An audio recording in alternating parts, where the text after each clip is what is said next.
Hey everyone, and welcome to Bite-Sized Tactics. In this video, I wanted to do something a little bit different than normal. So instead of just picking a unit and then reviewing it and looking at their strengths, weaknesses, mission play, and their whole data sheet, I wanted to do something a little bit more intense. So we're going to look at the Adeptus Custodes, but not only that, we're going to be doing a detachment review. And so what we're going to cover is the army and detachment rule, the enhancements, stratagems, and then finally we're going to rank the army data sheets for this detachment. So it might not be the most competitive ranking, but what I wanted to do is just look at their data sheets and then compare it to how it matches up just in the detachment overall. So the Shield Host detachment has the detachment rule Aegis of the Emperor, which the Adeptus Custodes units have a 4+, feel no pain to mortal wounds, and now this also includes devastating wounds thanks to Data Slate that was just dropped. The Custodes also have an army rule called Martial Kata. So at the start of the fight phase, they choose one of three stances to be active to the end of that phase. The Captaris stance has a -1 to hit, the Dactaris stance melee weapons have sustained hits 1, and the Rendex stance melee weapons have lethal hits. And also, if you do like this video and what it covers, feel free to like it and let me know in the comments if you actually don't like it and you think it's not that great, or if there's things that can be improved on.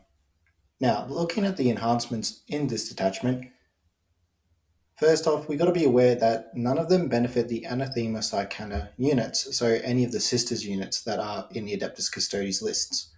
Also, they only really benefit infantry combat build armies, so if you're looking to be more dreadnought based or vehicle based, you're probably not going to get a lot of use out of any of the enhancements, and therefore probably not tapping into the potential of the actual detachment. So the first one is Unstoppable Destroyer. So each time the bearer ends a charge move, select one unit that is within engagement range of the bearer unit and roll a d6. On a 2 to 5, that unit will suffer d3 mortal wounds.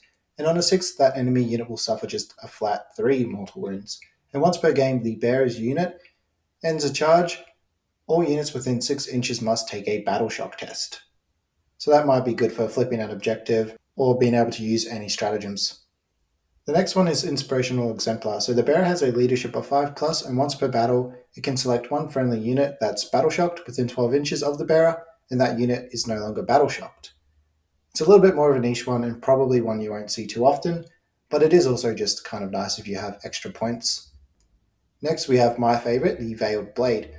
So in this one, you can add 2 attacks to the bearer's melee weapons, and once per battle at the start of any command phase, triple the bearer's OC until the end of the turn. And finally, we have the Ceaseless Hunter. So for this last enhancement, the bearer's unit is eligible to shoot and charge in a turn in which it fell back. And once per battle, when an enemy unit ends a normal, advance, or fall back move, and they aren't within engagement range of any enemy units, you can make a normal move of up to 6 inches. Now looking at the stratagems, the first one is Slayers of Nightmare. This costs 1 CP and is also a battle tactic. And in the fight phase, one Adeptus Custodes unit can get a +1 to wound when targeting a vehicle or a monster. The next one is Avenge the Fallen. This is also 1 CP and a battle tactic. And at the start of the fight phase, you can choose one Adeptus Custodes unit that is below its starting strength, and until the end of the phase, they get an extra attack. If they are below half strength, however, they get an extra 2 attacks. Next is Unwavering Sentinels. This is 2 CP and was a battle tactic, but since the balanced data slate, it's now, I believe, a strategic ploy. But whatever it's called now, just you have to remember it's no longer a battle tactic and can't be done for free by captains. So at the start of the fight phase, one Adeptus Custodes unit, excluding Anathema Psychana units, that is within range of an objective marker until the end of that phase, that unit has the fight's first ability. Now we have the final battle tactic called Arcane Genetic Alchemy with 2 CP for the cost.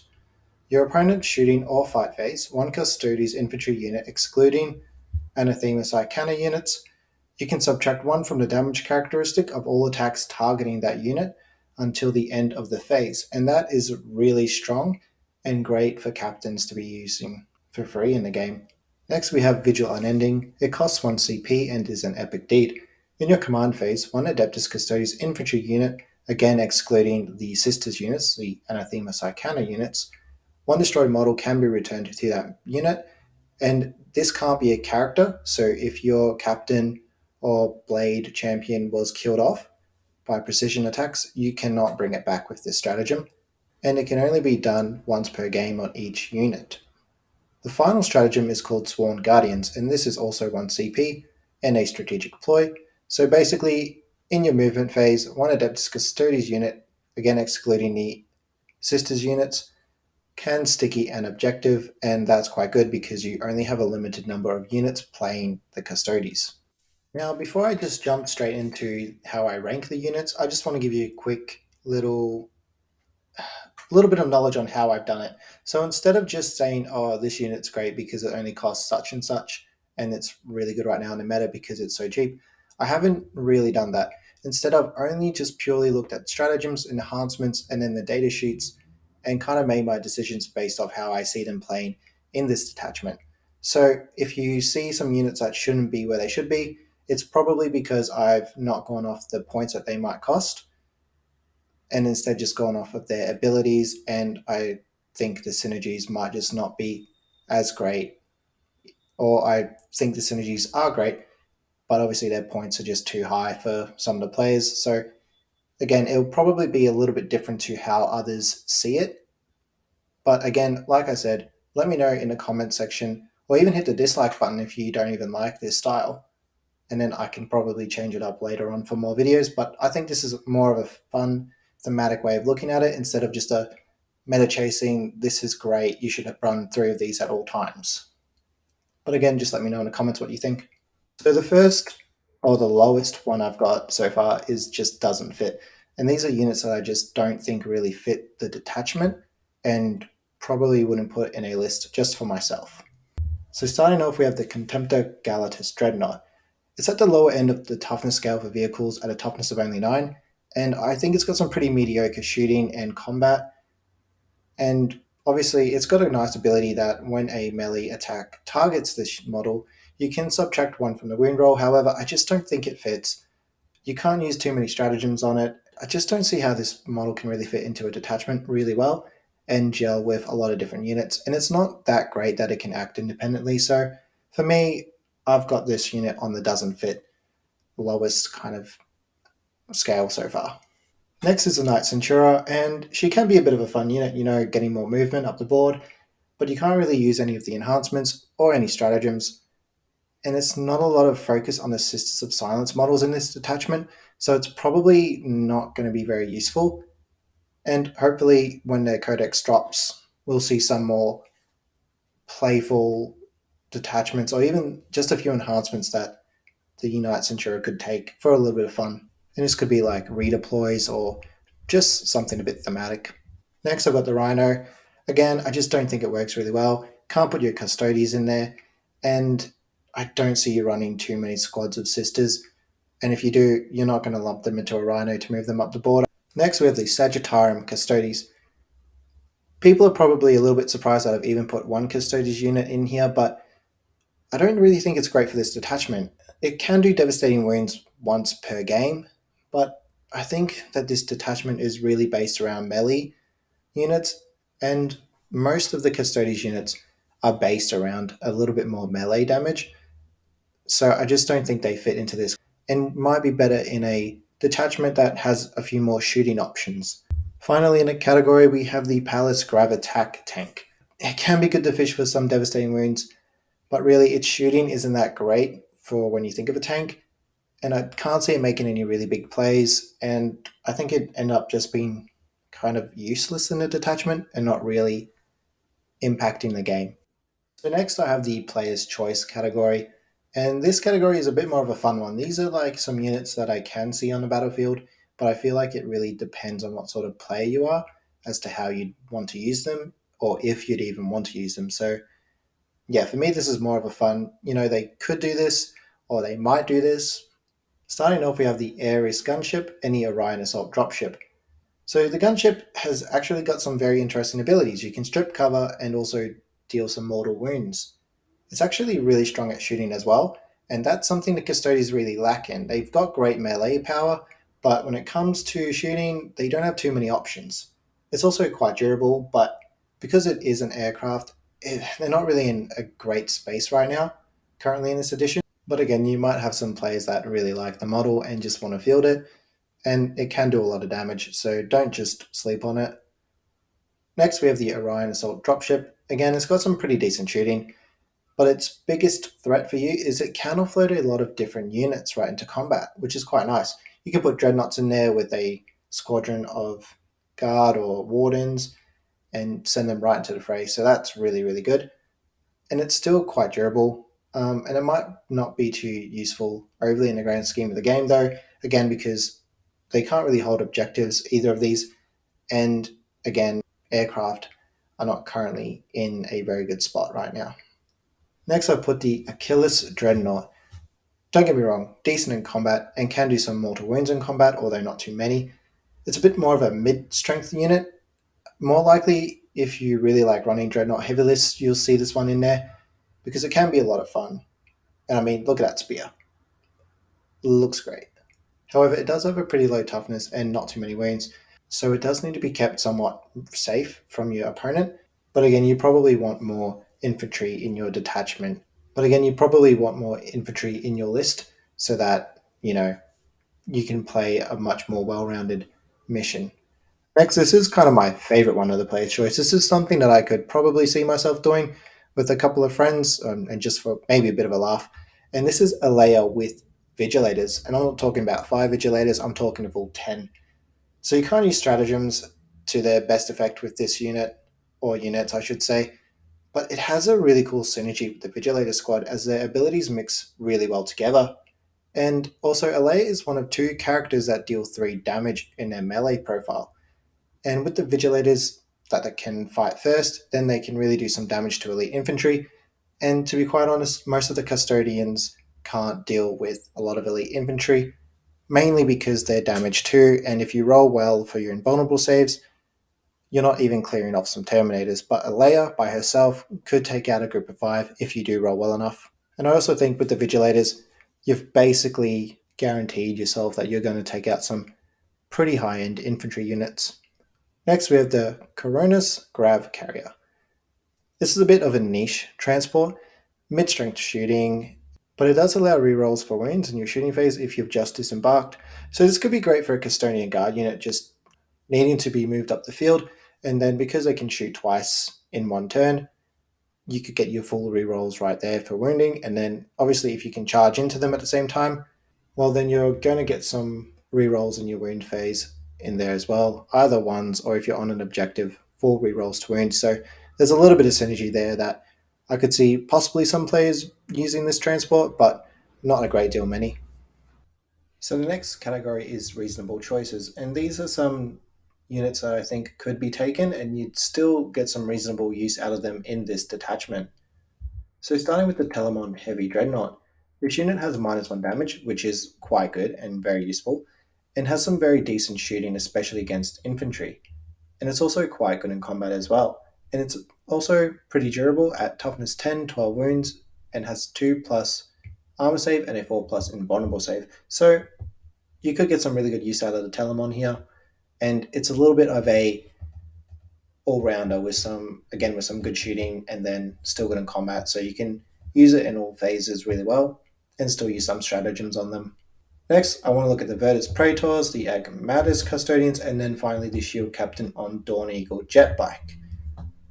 So for the Virtus Praetors and the Agmatis Custodians, they're great for their mobility and the mission play capability. I know people say they're not great from what they used to be, but for what they can do, I still think they're still a reasonable choice to take in lists. And they both do work really well with the Shield Captain on Dawn Eagle Jetbike as well, because you can get a free battle tactic. Also, they're pretty solid in combat with the Lance ability. And again, if your Shield Captain on Dawn Eagle Jetbike has the Detachment Enhancement Ceaseless Hunter, it's great, as then you can retreat and then still be eligible to shoot and charge. So even if you don't kill your opponent's model straight away or unit straight away, you can retreat and then charge right back in again in your next turn. The Virtus Praetors once per battle can do some mortal wounds.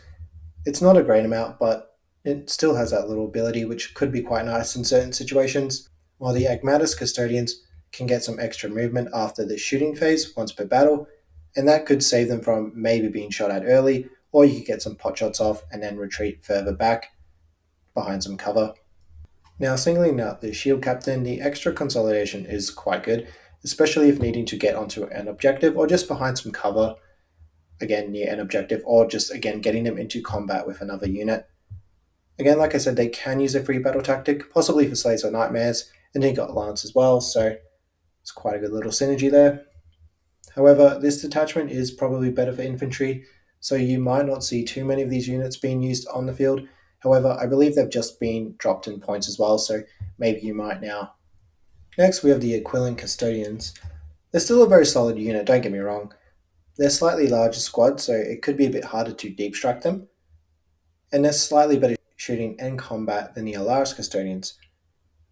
And again, like the Alaris Custodians, you can still take them off the field once per game, back in a deep strike, and they can reroll a wound roll of 1 if attacking the closest eligible unit with their ranged weapons only. Finally, we have the Prosecutors. Again, being a Sisters of Silence unit or Anathema Psychana keyword unit, they don't get any benefits from enhancements, and they can't really use most of the stratagems. They've got a very low damage output and could be used as a cheap screen or to hold objectives, and that's where they come into play. You could leave them on your home field or spread them out in the backline, just so that you don't have deep striking units coming up behind you and can possibly stop secondary points coming in, like capture enemy outpost, deploy teleport homer, or behind enemy lines. The next category is the strong choices one. So these are units that are really strong in this detachment, and I think you could see quite often, and they have a lot of play. So to start off with, we have the Custodian Wardens. They're still a very durable unit. At toughness 6, a 2 plus armor save, and a 4 plus invulnerable save. They have 3 wounds per model, which is quite good. And they also have a great ability where if the strength of the weapon is greater than the toughness of the model, they're -1 to wound. And then once per battle, they can get a 4 plus feel no pain for any phase. But I think the writing of that on that will be changed when the codex comes out to either shooting or fight phase. But I think it's just to cover Overwatch as well. The weapon has Assault, which is also really great for doing actions and just getting further up the field and being able to shoot as well. And there are some really great synergies with some characters, as we'll see in a moment. Next, we have the Witch Seekers.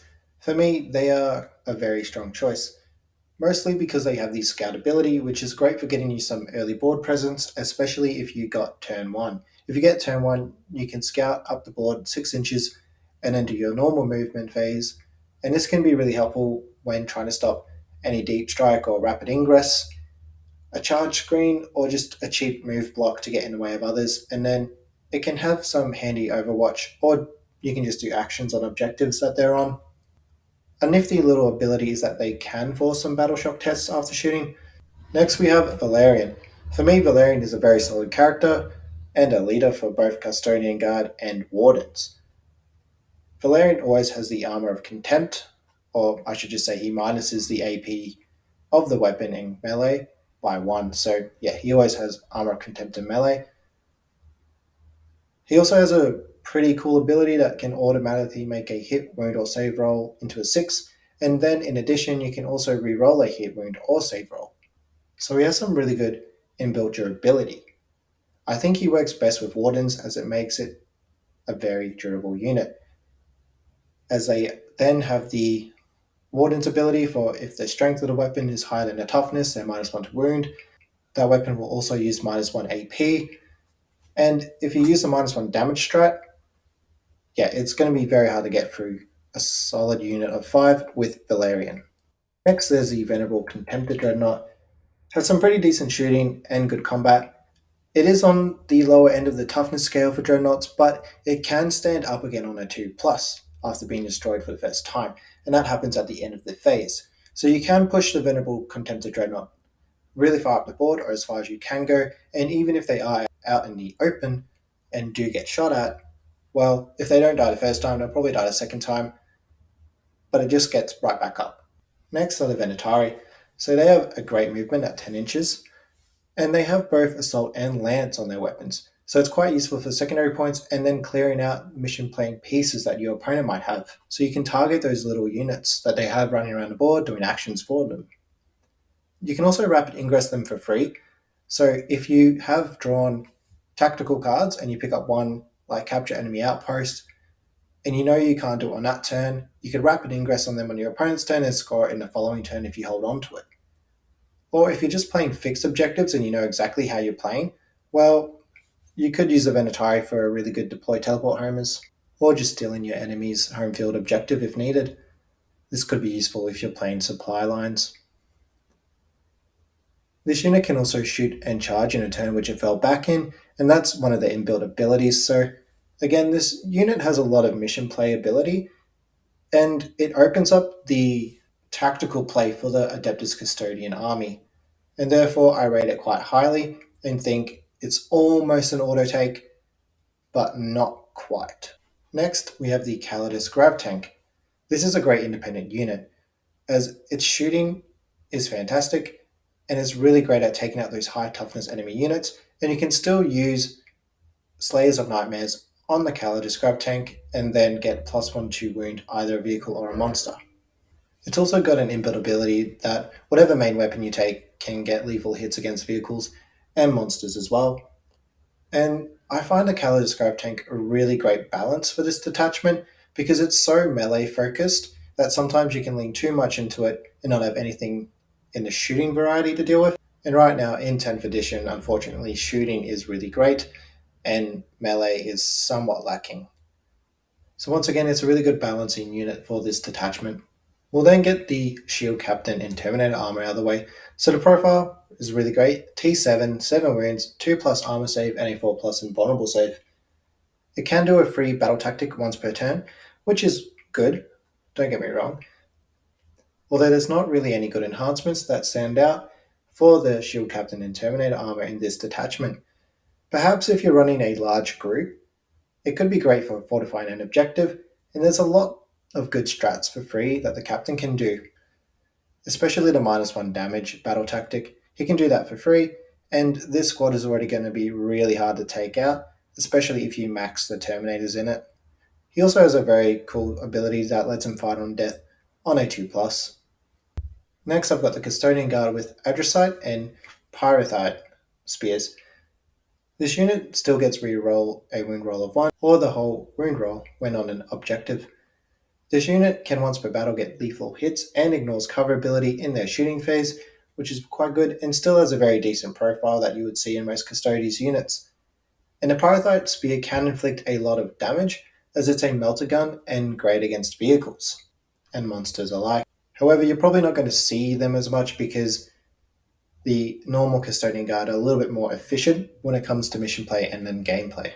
So now I come to Trajan Valoris, and this might be a little bit more controversial for just a strong choice and not an auto take, but for me, I just think he's a little bit less efficient than a captain could be in a Custodian Guard or Warden squad, but that's just my take on it.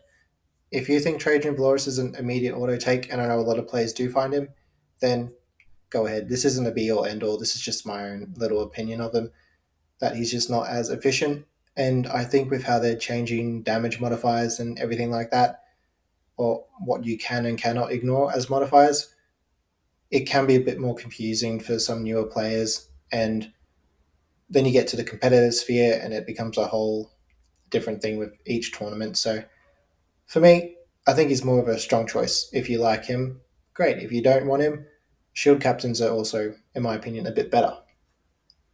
So Trajan is great in combat. Fantastic. His weapon also has assault, and he can be run by himself, and that's probably how I like to see him. Run by himself as an independent deep strike for secondary points, who can just deal a massive amount of damage. And he is great to lead a unit of Custodian Guard, as they can ignore all the modifiers, or most modifiers, depends on which tournament, like I said. And then with the Custodian Guard ability, they can then re-roll the wound roll if on objectives, or at least re-roll a wound roll of 1, which makes Trajan really good. I also like Avenge the Fallen with Moment Shackle for getting more attacks. It's quite good as well. I think that's a really strong synergy. He also has access to a 2 plus invulnerable save or the Fights First ability, which is always handy to have if you overextend or you're getting charged by a unit that you know will probably kill him. But also, it means that, like I said, you can run him by himself, and if he has to moment shackle straight away for a 2 plus invulnerable save or Fights First, he can and then continue to possibly score you points. Now, finally, we have my auto takes, or the auto takes for this detachment, in my opinion, I should say. Starting with the Custodian Guard, okay, these for me are the auto take infantry unit for this detachment. Again, really great profile, T6, 3 wounds per model, 2 plus armor save, 4 plus invulnerable save, can always reroll a wound roll of 1, and again, if you aren't on an objective, you can reroll the wound roll. And then once per battle, this unit can shoot twice. We spoke about that earlier with the transport, the Coronis Grav carrier, but I'll just reiterate again, that's quite strong, especially if you just want to take out a couple of small units and then charge a more of a bigger, harder, tougher, scarier threat that you have to face. You can add a Vexilla and give every model in the unit +1 to their OC, taking them from 2 to 3, or you can give each model a Presidium shield, and this gives them an extra wound to their characteristic, taking them from 3 to 4. And there's so many good strats for this unit, so many, especially the battle tactics, and again, you can just slap a captain on there and use them for free. So for me, I would definitely be taking at least 2 to 3 squads of these guys, depending on their sizes, and then chucking for a few characters in them. And I guess good news if you are a competitive player because their points just went down, so happy days for everyone. The next one is the Alaris Custodians. Again, really strong profile. T7, 4 wins per model, 2 plus armor save, 4 plus invulnerable save, OC of 2.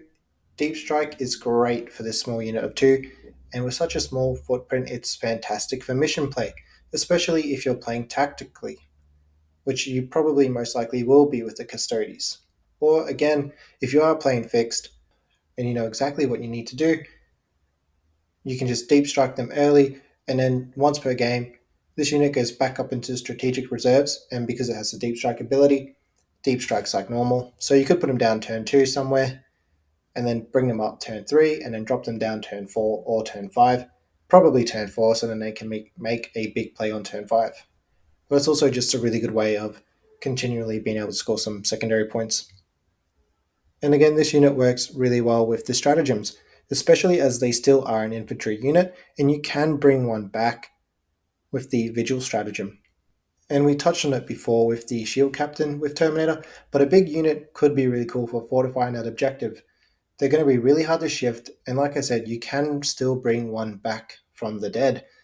And then you can also have Fights First. Yeah, it's a really good data sheet and a really good unit that can be both tactical but also a very great fixed unit.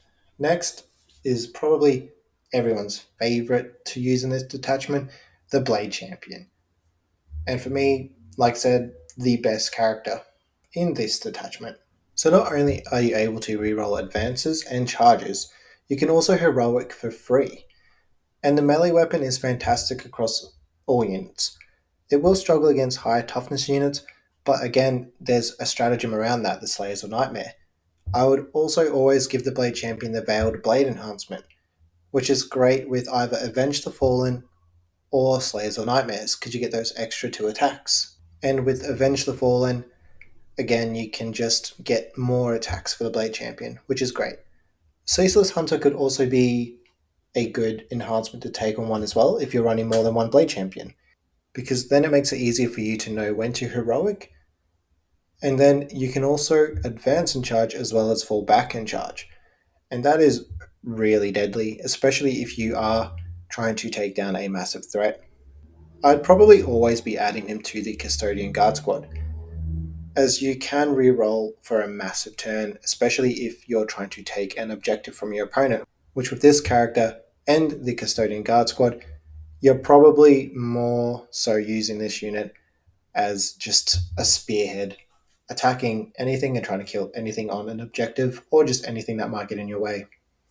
Next, we have the Shield Captain. It allows the unit it's leading to have 2 stances every battle round, and for 1 battle round, it can have all 3, and that's quite strong.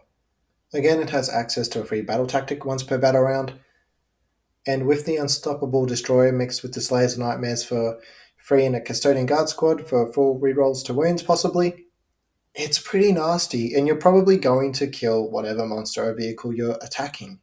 Or you could have Wardens and use the Arcane Genetic Alchemy, and that can be really useful and just make that unit so durable and hard to shift. And if you just need them to stick around and hold off your opponent, well then, yeah, you're probably gonna be holding them off for a good turn or two. But when it gets down to it, all enhancements do work well for this character model. Again, the Veiled Blade I'd always put on the Blade Champion, but let's just say you weren't gonna run the Blade Champion, the Shield Captain still can use the Veiled Blade to its best ability. Or next best, I should say, because nothing I think beats a Blade Champion. Lastly, we have the Land Raider. This is really strong. Again, with a really good profile. It's toughness 12, 16 wounds, and a 2 plus armor save. It's very hard to kill within the first couple of turns, especially if you play a little bit cagey and you know exactly where you're going to be getting the benefit of cover or just being able to hide behind ruins. It's also great transport for getting your fortified objective under control or delivering a heavy hitting unit into combat, like the Blade Champ with the Custodian Guards. Also, because there's not too many, I guess the best way to say it, Custodes do cost a lot of points to run. So you do need to keep them safe. And the Land Raider, not only does it have some really good shooting options with it as well with the las cannons, it also keeps your valuable unit really safe. And I think you should always at least bring one so that you know that the unit that needs to make a big play in a massive turn for you to win the game will still be safe and be able to do it. So, thank you all for watching. Like I said before, let me know if you like this kind of content. Hit the like button, comment if you like it. If you've been watching since the start of my early newborn channel, then you know I normally do little unit reviews, but if this is something that really grabs your attention and is really helpful, let me know. And also let me know in the comments which detachment you'd like me to do next. I mean, we are about to have the Tau Codex drop, and we already have 5 new ones out with the Space Marines, Tyranids, Dark Angels, Admech, and now Necrons. And also, if you like the channel and want to support it, subscribe for more content.